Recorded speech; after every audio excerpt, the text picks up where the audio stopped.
오늘은 마태복음 25장 말씀입니다. 우리 지난주에 말씀드렸던 것처럼 24장이랑 이어지는 그런 내용입니다. 감람산 강화라고 해서 계속 감람산에서 예수님 하셨던 말씀입니다. 또 특별히 우리가 지난주에 말씀을 읽었던 24장 후반부에 예수님이 도적처럼 갑자기 오신다는 얘기, 또 신실한 종과 그렇지 못한 종 얘기했었죠. 그래서 신실하고 슬기로운 종들이 칭찬을 받는다는 그런 이야기를 나눴었는데 완전히 그 맥락이 25장에 이어지는 내용입니다. 그래서 사실은 지난주의 말씀을 쭉 연결해서 계속 하는 것으로 보는 게 참 건강한 것 같아요. 먼저 1절에서 13절까지 말씀이 열처녀의 비유, 아주 유명한 말씀인데요. 우리 같이 1절에서 13절 읽도록 하겠습니다. 시작. 그런데 하늘나라는 저마다 등불을 들고 신랑을 맞으러 나간 열처녀에 비길 수 있을 것이다. 그 가운데서 5은 어리석고 5은 슬기로웠다. 어리석은 처녀들은 등불을 가졌으나 기름은 갖고 있지 않았다. 그러나 슬기로운 처녀들은 자기들의 등불과 함께 통에 기름도 마련하였다. 신랑이 늦어지니 처녀들은 모두 졸다가 잠이 들었다. 그런데 한밤중에 외치는 소리가 났다. 보아라, 신랑이다. 나와서 맞이하여라. 그때 그 처녀들이 모두 일어나서 제 등불을 손질하였다. 일어난 처녀들이 슬기로운 처녀들에게 말하기를 우리 등불이 커져가니 너희의 기름을 좀 나누어다오 하였다. 그러나 슬기로운 처녀들이 대답을 하였다. 그렇게 하면 우리에게나 너희에게나 다 모자랄 터이니 안 된다. 차라리 기름 장수들에게 가서 사서 써라. 미련한 처녀들이 기름을 사러 간 사이에 신랑이 왔다. 준비하고 있던 처녀들은 신랑과 함께 혼인잔치에 들어가고 문은 닫혔다. 그 뒤에 나머지 처녀들이 와서 주님 문을 열어주십시오 하고 애원하였다. 그러나 신랑이 대답하기를 내가 진정으로 너희에게 말한다. 나는 너희를 알지 못한다 하였다. 그러므로 깨어 있어라. 너희는 그 날과 그 시각을 알지 못하기 때문이다. 네. 우리 먼저 열처녀의 비유에 대해서 함께 살펴보겠습니다. 1절에 그런데 라는 말이 있습니다. 원래는 예전 그 책에는 번역에는 그때라고 되어 있습니다. 그래서 24장과 25장이 연결된다는 게 사실 이 한 단어로 다시 한번 이렇게 확인을 해주고 있습니다. 저마다 등불을 들고 신랑을 맞으러 간 열처녀라고 얘기하시는데요. 당시에 이 결혼식은 해가 진 다음에 시작했습니다. 그래서 등불이 필요했고 또 신랑이 신부를 데리러 가는데 신부집에 가는데 시간이 안정해 있었어요. 그러니까 늦어질 걸 대비해서 기름을 준비해야 하는 그런 상황이었습니다. 저는 요즘에 대리운전할 때 제가 반드시 챙기는 게 있습니다. 뭘까요? 네, 보조 배터리가 제일 중요합니다. 저한테 생명이에요. 그래서 늘 보조 배터리와 충전선을 갖고 다닙니다. 기회가 되면 저 충전 좀 해도 될까요? 그리고 계속 충전을 합니다. 왜요? 배터리가 없으면 일할 수가 없기 때문에, 거기서 올스톱이 되기 때문에 집에도 못 오고 그런 상황이 되죠. 이 당시에는 그래서 신부의 친구들이 이렇게 기름이 필요했습니다. 제가 보조 배터리 필요했던 것처럼. 또 이걸 가지고 사실 되게 많은 좀 해석들이 나와요. 기름이 뭐냐, 열처녀는 누구냐, 막 이런 얘기를 하는데 저번에도 얘기했지만 너무 한 단어 하나에 집착했을 때 성경에 대한 오해가 생길 수 있습니다. 1절에 하늘나라는 저마다 등불을 들고 신랑을 맞으러 나간 열처녀에 비길 수 있을 것이다. 그래서 열처녀다가 아니라 열처녀에 비길 수 있을 것이다. 이건 하나의 비유라고 예수님이 말씀을 하시죠.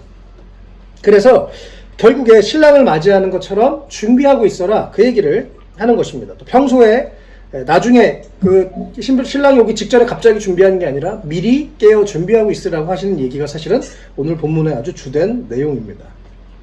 3절에도 등불과 기름에 대해서 다양한 해석들이 있어요. 그게 뭔지, 기름 부음이 성령의 기름 부음이 어쩌고 저쩌고 별로 중요하지 않습니다. 중요한 건 그 당시에 필요했던 그 불. 그래서 제가 아까 보조 배터리 얘기한 거예요. 저로 얘기한 보조 배터리. 늘 준비하고 있어야 되는 것이죠. 왜요? 언제 배터리가 떨어질지 모르니까, 언제 주님이 오실지 모르니까 그렇게 깨어 있으라고 지난주에 이어서 계속 이야기를 하고 계십니다. 그래서 등과 기름에 너무 집중하지 않아도 좋겠습니다. 예수님이 말씀하시는 것은 우리가 다 충분히 읽고 이해할 수 있는, 바로 우리가 깨어서 준비하는 것을 말씀하고 있습니다. 자, 이번 주에요. 금요일 날이었습니다. 대리운전을 또 했는데 이걸 참 그냥 있는 그대로 나눌게요. 요즘에 불륜도 너무 많고 정말 안타까운 모습들을 제가 너무너무 많이 봅니다. 이제 보통 이제 대리기사가 오면 사람들이 이제 막 인사를 해요, 그때쯤. 아, 잘 가요. 뭐 다음에 또 봐요. 뭐 다음에 어서 만나요. 막 이러면서 인사를 하고 저는 그때 그림자처럼 가만히 있습니다. 그 사람들은 저를 한 번 보고 말 거기 때문에 신경 쓰지 않고 되게 내추럴하게 자신들이 평소에 하는 이야기, 행동들 다 있는 그대로 합니다. 저는 필터링 없이 그 얘기를 듣게 되죠. 네 분이 이제 만나서 두 분은 이 차를 타고 가고 두 분은 거기에 이제 있는 분들이었습니다. 이 두 분이 가면서 우리 다음에는 우리가 사는 그 동네에서 룸사롱에서 만나요. 이렇게 얘기를 했어요. 그러니까 뭐 좋지, 뭐 거기 한번 갑시다 이런 얘기를 이제 하면서 헤어졌습니다. 전 옆에서 그 얘기를 다 듣고 그냥 가만히 있었어요. 그 다음 얘기가 문제였습니다. 주말에 교회 간다며 보니까 저랑 차 타는 두 분이 교회 가는 분들이었어요. 또 이분들이 그걸 자랑하는 거예요. 뭐 여기도 성가대하고 뭐 우리도 그렇고 교회를 오래 다녔다고 그런 얘기를 막 제 옆에서 다 하고 있는 거예요. 그래서 어쩔 수 없이 들을 수밖에 없었습니다. 듣는 순간 이건 주님이시다. 주님이 오늘 이분들을 만나게 하셨구나 싶어서 마음에 또 이번 주 말씀이랑 사실 참 연결되더라고요. 주님이 언제 오실지 모르잖아요. 주님이 다 보고 계시고 듣고 계신데 우리가 인지하지 못해서 그렇죠. 우리의 모든 이야기, 우리의 모든 행동 주님은 다 보고 계십니다. 차를 탔어요. 그래서 제가 무슨 말을 어떻게 해야 될까 이러고 있는데 감사하게도 이분이 차 타자마자 저한테 물어봤습니다. 저기 기사님, 저기 한 분은 친구 중간에서 내릴 거예요. 그리고 저는 어디로 갈까요? 그 얘기를 하면서 근데 무슨 일 하세요? 보니까 뭐 정장 입고 있던데 무슨 일 하세요? 그래서 제가 바로 목사입니다. 그랬습니다. 싸해졌어요. 그때부터 제가 그동안 사실 제가 그렇게 지금 뭐 너무 많은 분들을 만났지만 그렇게 세게 얘기한 적이 없었는데 제가 만나봤던 지금 수백 명, 뭐 천여 명의 분들 중에 제일 강력하게 계속 말했습니다. 뭔가 선생님 믿음이 있으신 것 같은데, 하나님을 정말 믿으시는 것 같은데, 주님이 다 보고 계시다는 거 그거 하나만 기억하시면 됩니다. 주님은 다 보고 계십니다. 이분들이 할 말이 없죠. 얼어가지고. 마지막에 이제 그 친구분이 내릴 때 제가 일부러 같이 얘기해야 될 것 같았어요. 왠지 한 분이 내리고 따로 얘기할까 하다가 그 친구분이 내릴 때 둘 다 교회 다니는 분이고, 그래서 한 분이 내리시기 전에 선생님 조심히 가시고요. 저 외람된 말씀이지만 하나님이 오늘 이런 것을 보게 하셨잖아요. 저 뭐 크리스천으로서 사회생활하면서 술 먹을 수 있다고 생각합니다. 뭐 그건 각자의 믿음의 분량이라고 생각합니다. 그런데 룸사롱은 아니에요. 두 분 다 결혼하셨어요. 부인도 있고 아이들도 있어요. 그건 큰 죄입니다. 라고 하고 이분들이 감사합니다 하고 내렸어요. 나중에 헌금을 주시더라고요. 근데 저는 그게 어떤 의미인지 알아요. 무거운 마음을 뭔가 털어내고 싶은 마음, 여러 마음을 가지고 헌금을 주시더라고요. 받았습니다. 네. 제가 이번 주에 이 사건을 경험하면서 정말 주님이 갑자기 오시면 어떻게 하나 다시 한번 제 삶을 또 돌아보게 됐습니다. 주님이 지금 나를 다 보고 계신다면, 지금 내가 하는 이야기를 다 듣고 계시다면, 내가 있는 모든 행동들 하고 계시다면, 우리도 이렇게 이 슬기로운 여인처럼 주님이 오실 것을 준비하는, 늘 주님이 보고 계시다는 것을 기억하고 주님이 언제 오실지 모른다는. 근데 제가 이분과 쭉 대화를 하면서, 그러니까 이분도 이제 무장해제해서 사실 제가 어디 교회 다니고 어쩌고저쩌고 얘기를 막 나누셨어요. 저도 이제 여러 가지 격려도 해드리고 그러면서 하나님이 선생님을 참 사랑하시는 것 같습니다. 이렇게 기회를 주셔서 다시 한번 돌이키게 하시는 것 하나님이 하시는 것 같습니다. 라고 그런 말씀을 드렸어요. 정말 그날이 오면 그때는 기회가 더 이상 없습니다. 그냥 끝나는 거예요. 그래서 우리가 주님을 두려워하는 마음으로 잘 살았으면 좋겠습니다. 깨어있으면 좋겠어요. 예. 그리고 신랑이 늦어지니까 처녀들은 잠들었습니다. 5절에 보면요. 근데 6절에 한밤중에 다 자고 있을 때 보아라 신랑이다 라고 갑자기 이렇게 외치게 됐죠. 왜 예수님이 늦게 오실까요? 우리가 너무 잘 아는 말씀이죠. 베드로전서 3장 9절 말씀. 왜 예수님이 늦게 오시는지 설명하고 있습니다. 베드로전서 후서 3장 9절이에요. 어떤 이들이 생각하는 것과 같이 주님께서는 약속을 더디 지키시는 것이 아닙니다. 도리어 여러분을 위하여 오래 참으시는 것입니다. 하나님께서는 아무도 멸망하지 않고 모두 회개하는 데에 이르기를 바라십니다. 그러나 주님의 날은 도둑같이 올 것입니다. 라고 말씀하십니다. 그래서 우리가 주님 앞에 한 명이라도 더 구원하기 원하시는 마음을 잘 알고 뭐 좀 늦게 오시니까 대충 살지 뭐가 아니라 그렇게 주님 앞에 깨어있는 우리가 됐으면 좋겠습니다. 언젠가 분명한 건 신랑이 오는 날이 있다는 것입니다. 그리고 왔어요. 그럴 때 이제 기름을 미리 준비하지 못한 처녀들이 잠깐 쓸 것만 준비했고 늦게 올 거는 생각 못했던 그들이 도와달라고 하죠. 9절에요. 그런 얘기를 하면 슬기로운 처녀들이 참 맞는 말을 해요. 그렇게 하면 우리나 너니나 모자랄 거니까 안 된다. 차라리 기름 장수들에게 가서 사서 써라. 기름은요, 사서 준비하는 겁니다. 대가를 지불해야 되는 것입니다. 그냥 되는 게 아니에요. 대가를 지불하고 내가 주님이 오실 것을 위해서 우리가 이 세상에서 그래서 하고 싶은 대로 먹고 싶은 대로 쓰고 싶은 대로 다 하지 않고 때로는 내가 절제할 수 있고 때로는 내가 나도 여러 가지 필요하지만 또 나눌 수 있고 그런 삶 주님이 보시기에 그렇게 살아야 되는 줄 믿습니다. 어쨌든 이 사라는 말 대가를 지불하라는 것 꼭 기억하셨으면 좋겠습니다. 그리고 10절에 신랑이 이제 왔을 때 문을 꽉 닫아버립니다. 그리고 더 이상 기회는 없게 되죠. 또 마태복음 7장에서 또 그 유명한 말씀 하시죠. 예수님이 주여 우리가 주님 뜻대로 뭐 이런 일도 하고 저런 일도 하고 막 했어요. 그랬는데 주님이 말씀하시죠. 그때 내가 그들에게 분명히 말할 것이다. 너는 너희를 도무지 알지 못한다. 불법을 행하는 자들아 내게서 물러가라. 왜 계속 교회 사람들이 이렇게 사람들이 교회 사람들한테 손가락질하죠? 믿는다고 하면서 불법을 행하기 때문에 그렇습니다. 우리가 완벽할 수는 없지만 적어도 주님 앞에 그렇게 살려고 발버둥 치는 우리가 됐으면 좋겠습니다. 그래서 주님 앞에 칭찬받는 우리 모두가 됐으면 좋겠어요. 네. 또 13절에 그래서 예수님이 이 이야기를 하시면서 앞에 얘기랑 쭉 연결돼서 계속 진짜 하고 싶었던 얘기는 13절입니다. 깨어있어라. 너희는 그날과 그 시작을 알지 못하기 때문입니다. 영적으로 깨어있는. 영적으로 깨어있는 게 뭘까요? 내가 하나님 앞에 늘 서 있는 것입니다. 하나님의 얼굴 앞에 내가 서 있는 것이죠. 네, 그렇게 살아가는 우리가 됐으면 좋겠습니다. 네, 14절부터 30절까지 또 아주 유명한 달란트 비유 말씀인데요. 14절부터 30절까지 또 같이 우리가 한 목소리로 읽도록 하겠습니다. 시작.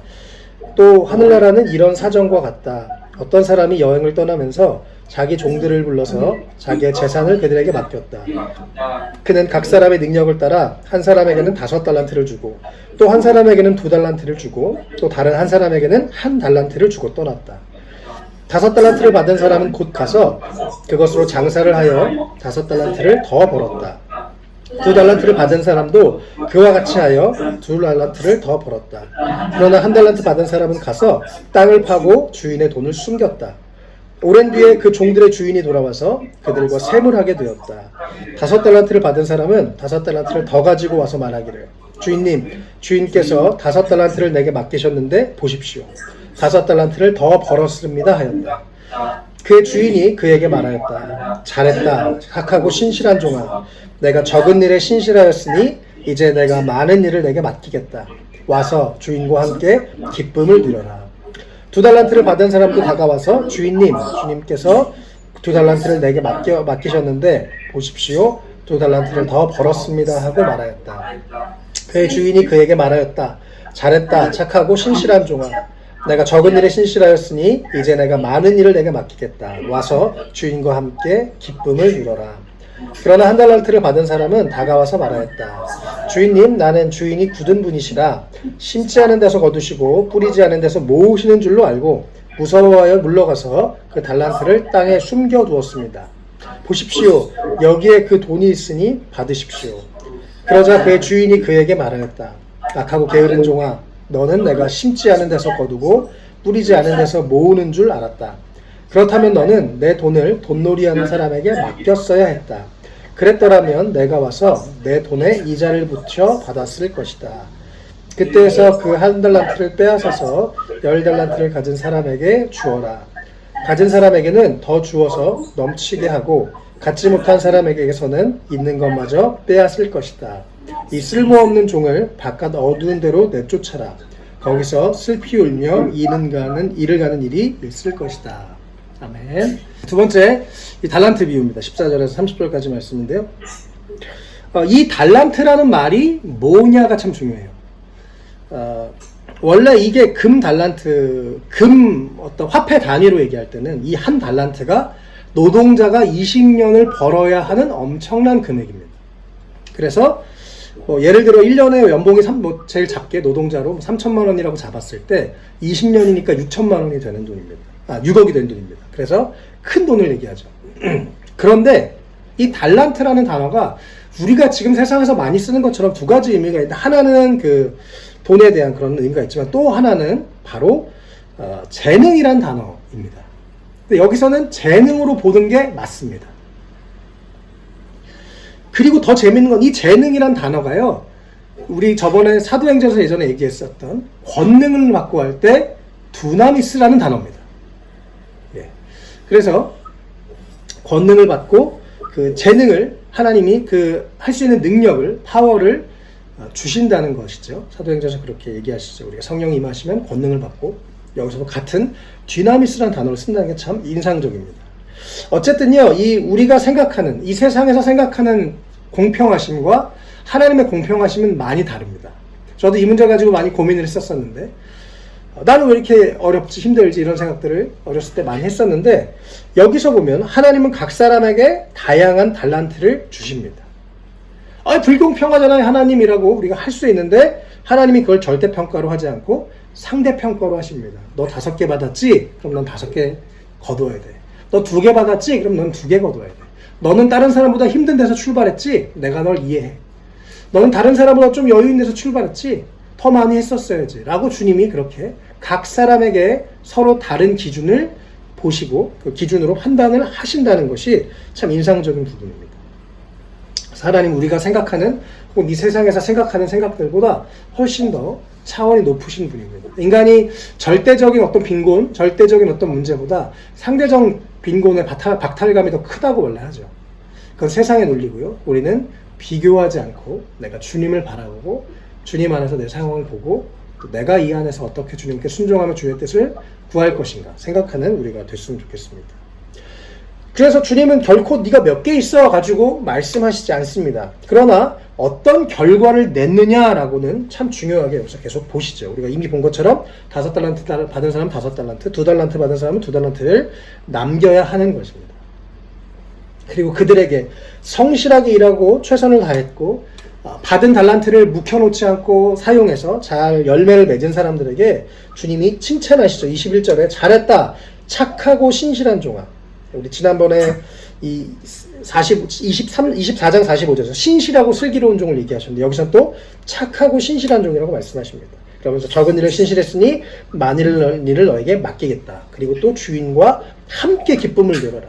주님의 기쁨을 함께 참여해라 라고 주님이 그렇게 말씀을 하시는 것을 볼 수 있습니다. 여기서 충성이라는 단어 하실 때 여기는 신실이라는 단어로 지금 우리말에서는 여기 세 번역에서 기록되어 있는데, 이 말이 계속 충성했다, 계속 신실했다라고 기록이 되어 있는 것을 또 볼 수 있습니다. 그래서요, 삶의 태도가 너무나 중요합니다. 하나님이 원하시는 것은 우리의 올바른 삶의 태도입니다. 하나님을 오해하지 않고 내가 주어진 환경과 상황에서 최선을 다하는 것, 그리고 그것에서 열매를 맺고 또 그걸 통해서 뭔가 이익을 창출하고 다른 사람들을 나눠주고 하는 그것을 주님은 원하시는 것입니다. 내 상황은 왜 이렇지? 원명과 불평할 것이 아니라 지금 내가 할 수 있는 것은 무엇이지? 주님 나에게 원하는 것은 무엇이지라고 하는 우리가 됐으면 좋겠습니다. 그래서 하늘의 기쁨, 영원한 기쁨에 참여하게 하는 주님을 우리가 볼 수 있습니다. 24절에 이 한 달란트 받은 사람의 가장 큰 문제는 하나님에 대한 오해입니다. 우리가 많은 경우에 하나님을 오해해요. 하나님은 전지전능하신 분이 많죠. 은혜가 풍성하신 분이 많죠. 그런데 우리 삶에서 하나님은 성실하기 원하십니다. 심은 대로 거둔다고 하는 하나님의 원리, 자연의 원리를 따라서 역사하시는 분이십니다. 그런데 그 원리는 무시하고 하늘에서 뭔가 떨어지기를 기다리고 내가 아무것도 노력하지 않는 것, 잘못된 태도입니다. 제가 여러 번 이야기하지만 예수님의 은혜로 우리가 구원받은 것, 너무 100% 은혜죠. 우리의 공로가 0.1%도 없습니다. 그러나 그것은 주님이 대신 그 대가를 치르셨기 때문에 우리에게 0%로 우리가 그것을 받을 수가 있는 것입니다.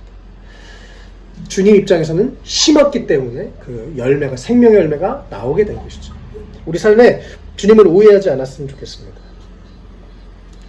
24절 이 사람이 얘기하죠. 주인이 난 주인이 굳은 분이 싫어서 심지 않은 데서 거두시고 뿌리지 않은 데서 모으시는 분로 알고 그래서 숨겨뒀습니다. 라고 핑계를 대고 있습니다. 사실은 자기가 열심히 일하기 싫었던 거예요. 그래서 하나님을 제가 오해했다고 핑계댔습니다.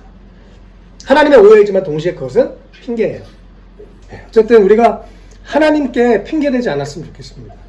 또 지난주에 이어서 종말론적인 삶, 오늘 하루 최선을 다해서 살고 또 나에게 맡겨진 오늘 후회하지 않는 삶을 사는 거 그렇게 할 수 있으면 좋겠어요. 네. 그리고 나서 하나님에 대해서 마치요 이게 좀 번역하면 더 재밌거든요. 27절에 그렇다면 너는 하나님이 이 주인이 그 사람의 논리에 원래 주인님이 이런 분이 아닌 줄 알았어요 라고 얘기할 때 27절에 주인이 그런 얘기를 합니다. 너는 내 돈을 돈놀이 하는 사람에게 맡겼어야 했다. 그렇다면 내가 와서 내 돈에 이자라도 붙여서 받았을 것이다. 주인이 그래서 만약에 내가 불로소득을 원하는 사람이었으면 차라리 은행에 가서 이자라도 바쳤어야지. 나는 불로소득을 원하는 사람이 아니야 라고 주인이 자신의 성격, 성향에 대해서 말씀을 하는 거죠. 26절에요. 악하고 게으른 종아라고 얘기하십니다. 아까 다른 사람들은 착하고 신실한 종인데 착한 건 신실한 겁니다. 신실한 건 착한 겁니다. 악한 건 게으른 거예요. 게으른 건 악한 것입니다. 할렐루야. 네. 왜요? 주님이 이렇게 형용사로 말씀하시는 거죠. 그래서 우리가 착하고 부지런하게 사는 진짜 크리스천들 됐으면 좋겠습니다. 네. 그래서 주님이 원하시는 삶, 주님의 앞에서 우리가 어떤 상황에 처해지든지 최선을 다해서 살아가는 또 그러면서 하나님을 의지하는 우리가 됐으면 좋겠습니다. 결국에 이 한 달란트를 뺏어서 10달란트한테 가진 사람한테 주라고 하시죠. 네, 그래서 가진 사람한테 더 줄 것이고 갖지 못한 사람은 있는 것보다 빼앗을 것이다 말씀하십니다. 실제로 우리 삶에도요. 우리가 어떤 영역이든지요. 한 번에 되는 거 없습니다. 계속 성장하게 되죠. 우리가 하나님께서 우리를 여러 방면에서 그릇이 커지고 나면 거기에 부어주십니다. 작은 것을 충성했을 때 하나님이 큰 것을 맡기신다는 말씀이 누가복음에서도 나오고요. 여기서도 주님 말씀하시죠. 먼저 적은 일을 맡기십니다. 그리고 우리가 어떻게 감당하나를 보시고 더 큰 일을 맡기시는 하나님이십니다. 그래서 이거 내 걸 왜 이렇게 적어요? 저 사람보다 나 왜 이렇게 적어요? 불평할 게 아니라 나에게 맡겨주신 것이니 내가 주님 앞에서 최선을 다해야지라고 하는 그런 태도가 우리 삶에 필요한 줄 믿습니다. 주님이 언제 오실지 모르는데 우리가 하루의 삶도 후회하지 않고 이렇게 살아갈 수 있는 우리가 됐으면 좋겠습니다. 마지막 31절부터 46절 세 번째 이야기입니다. 양과 염소 비유인데요. 같이 읽도록 하겠습니다. 시작. 인자가 모든 천사와 더불어 영광에 둘러싸여서 올 때 그는 자기의 영광의 보좌에 앉을 것이다. 그는 모든 민족을 그의 앞에 불러놓아 목자가 양과 염소를 가르듯이 그들을 갈라서 양은 그의 오른쪽에 염소는 그의 왼쪽에 세울 것이다. 그때 임금은 자기 오른쪽에 있는 사람들에게 말하기를 내 아버지께 복을 받은 사람들아 와서 창세 때로부터 너희를 위하여 준비한 이 나라를 차지하여라. 너희는 내가 줄일 때 내가 먹을 것을 주었고 목마를 때 마실 것을 주었으며 나그네로 있을 때 영접하였고 헐벗을 때 입을 것을 주었고 병들어 있을 때 돌보아 주었고 감옥에 갇혀 있을 때 찾아 주었다 할 것이다. 그때 의인들은 그에게 대답하기를 주님 우리가 언제 주님께서 줄이신 것을 보고 잡수실 것을 드리고 목마르신 것을 보고 마실 것을 드리고 나그네 되신 것을 보고 영접하고 헐벗으신 것을 보고 입을 것을 드리고 언제 병드시거나 감옥에 갇힌 것을 보고 찾아갔습니까? 하고 말할 것이다. 임금이 그들에게 말하기를 내가 진정으로 너에게 말한다. 너희가 여기 내 형제자매 가운데 지극히 보잘것없는 사람 하나에게 한 것이 곧 내게 한 것이다 할 것이다. 그때 임금은 왼쪽에 있는 사람들에게도 말할 것이다. 저주받은 자들아 내게서 떠나서 악마와 그 졸개들을 가두려고 준비한 영원한 불 속으로 들어가라. 너희는 내가 줄일 때에 내게 먹을 것을 주지 않았고 목마를 때에 마실 것을 주지 않았고 나그네로 있을 때에 영접하지 않았고 헐벗었을 때에 입을 것을 주지 않았고 병들어 있을 때나 감옥에 갇혀 있을 때에 찾아주지 않았다. 그때 그들도 이렇게 말할 것이다. 주님, 우리가 언제 주님께서 굶주리신 것이나 목마르신 것이나 나그네 되신 것이나 헐벗으신 것이나 병드신 것이나 감옥에 갇히신 것을 보고도 돌보아 드리지 않았다는 것입니까? 그때 임금이 그들에게 대답하기를 내가 진정으로 너에게 말한다. 여기 이 사람들 가운데서 지극히 보잘것없는 사람 하나에게 하지 않은 것이 곧 내게 하지 않은 것이다 하고 말할 것이다. 그리하여 그들은 영원한 형벌로 들어가고 의인들은 영원한 생명으로 들어갈 것이다. 아멘. 네, 역시 계속 이어지는 내용이고 또 사실은 24장, 25장을 종합하는 내용입니다. 네, 마지막 이 최후의 심판에 대한 말씀 아주 중요한 말씀인데요. 31절에 인자가 모든 천사와 더불어 영광에 둘러싸여 올 때 자기 영광의 보좌에 앉을 것이다. 그는 왕으로 승리자로 심판자로 오실 것이다 라고 말씀하십니다. 예, 계속 신랑 혹은 왕으로 이렇게 오실 예수님을 얘기하고 있습니다. 그러면서 모든 민족을 다스리는 심판의 권세를 가지고 양과 염소로 나눌 것입니다. 우리 모든 인간의 육체는 다 죽을 것입니다. 그런데 우리의 영은 죽지 않을 것입니다. 우리가 죽으면 낙원으로 음부로 갔다가 나중에 주님이 다시 오실 때 우리 모두가 부활할 것입니다. 그리고 이 부활은 요한복음에서 직접 예수님이 말씀하실 때 두 가지 부활, 영생의 부활 또 영벌의 부활로 말씀하고 계십니다. 그래서 여기서는 양과 염소로 표현하고 있죠. 그들이 다 부활해서 주님 앞에 설 것입니다. 그리고 오른쪽에 있는 사람들은 이 창세전부터 예비한 그 나라, 이 영원한 하나님 나라 누려라 라고 얘기하십니다. 그리고 반대편에 있는 사람들은 저 악마와 졸개들을 가두려고 준비한 영원한 불 속으로 들어가라라고 하나님이 그렇게 아주 분명하게 더 이상 기회를 주지 않고 분명한 정확한 심판자로 말씀을 하십니다. 그런데 우리가 참 여기서 인상적인 내용이 바로 예수님이 중간에 하셨던 내용이죠. 그 양들에게 말씀하시는 것. 너희가 나한테 내가 배고플 때 먹을 걸 줬고 목마를 때 마실 것을 줬고 나그네를 있을 때 영접했고 헐벗었을 때 입을 것을 주고 병들 거 있을 때 돌봐줬고 감옥에 갇혔을 때 찾아줬다. 우리가 언제 그랬어요? 40절에 내가 진정으로 너에게 말한다. 내가 여기 내 형제 자매 가운데 지극히 보잘것없는 사람 하나에게 한 것이고 내게 한 것이다. 이것이 예수님의 계산법이었습니다. 주님은 우리가 보이는 것 혹은 뭐 나한테 도움이 되는 사람 혹은 내가 사랑하는 사람 내가 좋아하는 사람들에게만 베풀고 잘해주는 거가 아니라 작은 사람 하나에게 나랑 별로 관련이 없는 사람 하나에게 하는 그 모든 것을 주님이 보시고 계산하신다고 말씀하십니다. 오직 예수 그리스도로 우리가 구원을 받고 또 하나님의 이 생명을 얻게 되지만 상급은 우리의 행위로 받습니다. 이것을 꼭 기억해야 우리가 정말 삶에서 올바른 그리스도인으로 살게 됩니다. 우리 예수님이 직접 하신 말씀입니다.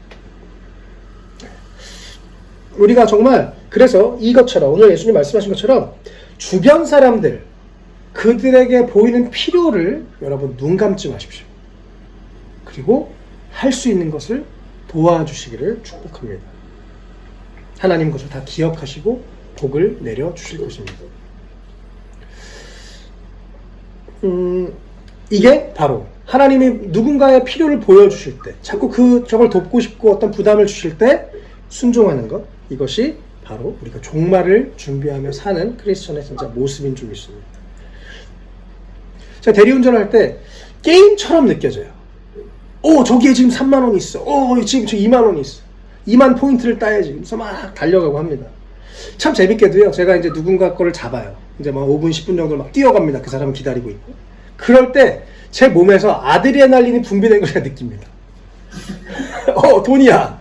돈이야. 나는 돈 벌면서 운동해. 너무 감사하다. 그래서 막 그 사람 도망가면 안 될 텐데 이러면서 막 뛰어가면서 몸에서 아드레날린이 분비되는 걸 정말 느낍니다. 기분이 좋아져요.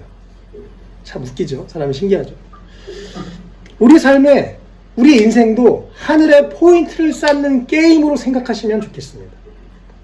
그리고 내가 누군가를 도울 때 그렇다면 우리가 누굴 도울 때 아드레날린이 분비될 것입니다. 감사하다. 이번 주에도 제가 어떤 분을 좀 잠깐 만날 일이 있어서 잠깐 만나려고 했습니다. 자꾸 그분이 생각나서 며칠째 만날까 말까 하다 서로 상황이 안 되다가 드디어 주중에 잠깐 만나게 됐어요.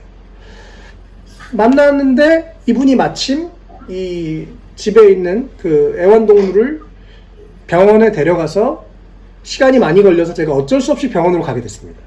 그리고 그 동물이 지금 치료를 받고 있고 치료비가 상당히 많이 나온다는 상황을 알려고 한 게 아니라 알게 된 거예요.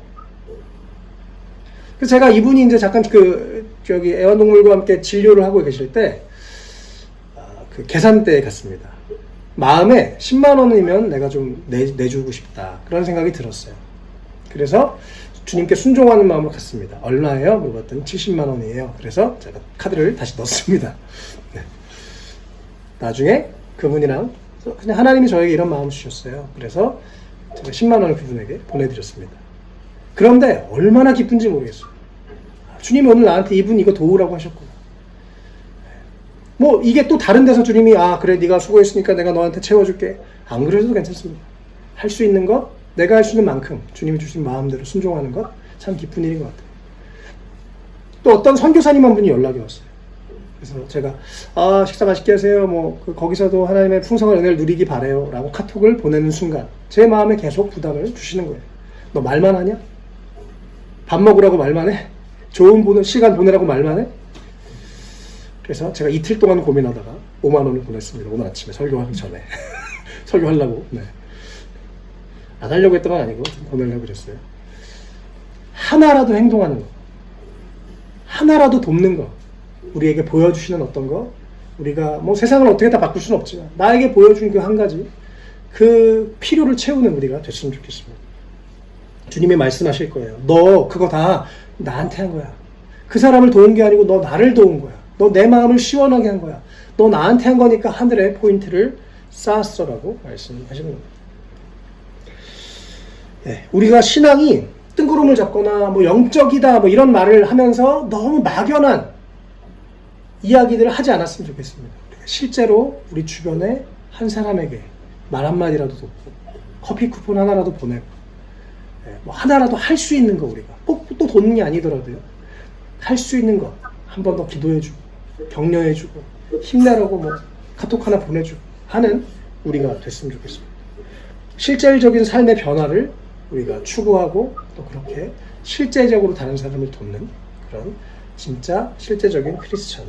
막연히 난 종말을 준비하고 있어, 어떻게 준비하고 있는데, 지금 최선을 다해서 살고 있는 우리가 됐으면 좋겠습니다. 46절에 우리의 끝은 명확합니다. 영원한 형벌로 들어가든지 영원한 생명으로 들어가든지 중간지대는 없다고 말씀하십니다. 우리 예수 그리스도 안에서 영원한 생명을 받고 또 그것을 넘어서서 어차피 갈 건데, 어차피 거기 설 건데 칭찬받는 우리가 되면 좋겠습니다.